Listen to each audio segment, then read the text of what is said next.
మీ business ని develop చేసుకోవాలని అనుకుంటున్నారా?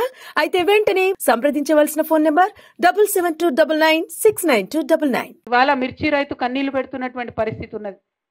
ఇక్కడే కాదు, ఆంధ్రప్రదేశ్లో అదే పరిస్థితి ఉన్నది. దేశవ్యాప్తంగా మిర్చి రైతుకు అదే పరిస్థితి ఉన్నది. మరి ఆంధ్రప్రదేశ్లో మిర్చి రైతులకు ఇబ్బంది కాగానే చంద్రబాబు నాయుడు గారు హుటాహుటిన ఫ్లైట్ వేసుకొని ఆయన పోయిండు. ఢిల్లీలో కేంద్ర మంత్రి ఛాంబర్లో కూర్చొని అక్కడ రివ్యూ పెట్టి అధికారులందరినీ పిలిపించి భయపెట్టి బెదిరించి మీరు మాకు ఇస్తారా సస్తారా, మద్దతు ధర ఇవ్వాల్సిందే, కేంద్రం మొత్తం మిర్చి కొనాల్సిందని ఆయన అక్కడ పోయి అల్లరి చేసిండు. మరి మన చీఫ్ మినిస్టర్ గారికేమో అక్కడ మా నిజామాబాద్ జిల్లాలో ఇక్కడ వరంగల్లో కూడా పసుపు రైతులు ఉంటారు, వాళ్ళ ధరలు పడిపోతున్నాయి, దాని మీద ఆయనకు సోయలేదు. మిర్చి రైతులు ధరలు పడిపోయి భయంకరమైన పరిస్థితి ఉంది, దాని మీద ఆయనకు సోయలేదు. సొంత జిల్లా మహబూబ్ నగర్ జిల్లాలో నిన్న ప్రాజెక్టులో టనల్ కూలిపోయి 8 మంది కూలీలు ఇరుక్కొని పోతే సొంత జిల్లాకు పోయి విజిట్ చేయాలన్న సోయి కూడా ముఖ్యమంత్రికి లేదు. ఎక్కడ పోయిండయా మన సీఎం గారు అంటే ఎన్నికల ప్రచారానికి పోయిండట. ఎన్నికల ప్రచారానికి పోయి ఎమ్మెల్సీ ఎన్నికలలో ఓట్లేమని అడుగుతాడట.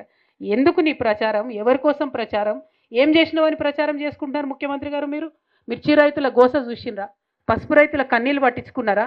చచ్చిపోయినటువంటి కూలీల గురించి, ఇరుక్కపోయిన కూలీల గురించి ఏం జరుగుతుందో కనీసం కొద్దిగా మానవత్వమన్నా ఉండాలి కదా. మీరు వెళ్తే పనులు మంచిగా జరుగుతాయి, అక్కడ వాళ్ళని బయటికి తీసే ఆస్కారం ఉంటుంది. అందుకే నేను చెప్తా ఉన్నా, ఈ ప్రభుత్వం పీపీపీ మోడ్లో నడుస్తుంది. పీపీపీ మోడ్ అంటే ఏంటంటే, ఒకటి ఫస్ట్ పి ఫోబియా. ఏం ఫోబియా పట్టుకుంది రేవంత్ రెడ్డి గారికి? కేసీఆర్ ఫోబియా. మైక్ పట్టంగానే కేసీఆర్ను తిట్టాలి, అంతకుమించి ఇంకో ఆలోచన ఏం లేదు. ఆయనకి ఏం రాదు పాపం, ఏం చేయడు. మైక్ పట్టంగానే సంవత్సరంన్నరైనా కేసీఆర్ని తిట్టాలి. ఒకటి కేసీఆర్ ఫోబియా. 2 ఇంకోటి ఏముంటుంది? పాలిటిక్స్. ఇక తెల్లారు లేస్తే పాలిటిక్స్, ఇదే పాలిటిక్స్. అంటే మొత్తం అంతా కూడా ఇక్కడ మిర్చి రైతులు ఏడుస్తుంటే, పసుపు రైతులు ఏడుస్తుంటే అన్ని ఇడిసబెట్టిపోయి ఓట్లు అడగడానికి నిజామాబాద్కు పోయింది. నిజామాబాద్ అంట, కామారెడ్డి అంటే ఎక్కడెక్కడ పోయి వాళ్ళు ఓట్లు అడుగుతాడంట.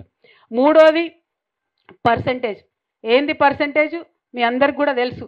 బయట ప్రతి ఒక్కరు గల్లీ వరకు కూడా 10% సర్కార్ అని పిలుస్తున్నారు రేవంత్ రెడ్డి గారిని.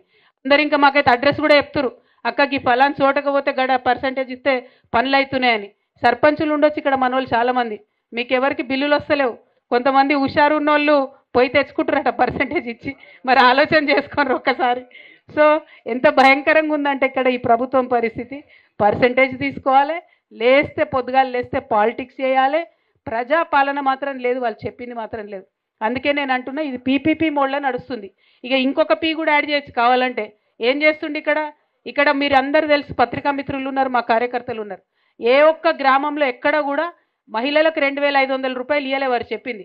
కానీ పక్క రాష్ట్రంలో అడ్వర్టైజ్మెంట్లు మాత్రం ఫ్రంట్ పేజీలో ఇగో మేము 2500 ఇచ్చేసినాం తెలంగాణ మహిళలకు అని చెప్పి మన తెలంగాణ పైసలు పెట్టి అక్కడ పిఆర్ స్టంట్లు వేస్తున్నారు.